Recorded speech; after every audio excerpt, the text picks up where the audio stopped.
செய்து கொஞ்சம் நில்லம்மா.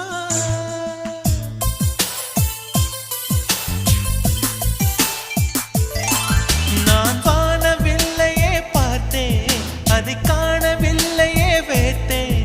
ஒரு கோடி மின்னலை பார்வை ஜன்னலால் வீச சொல்லியா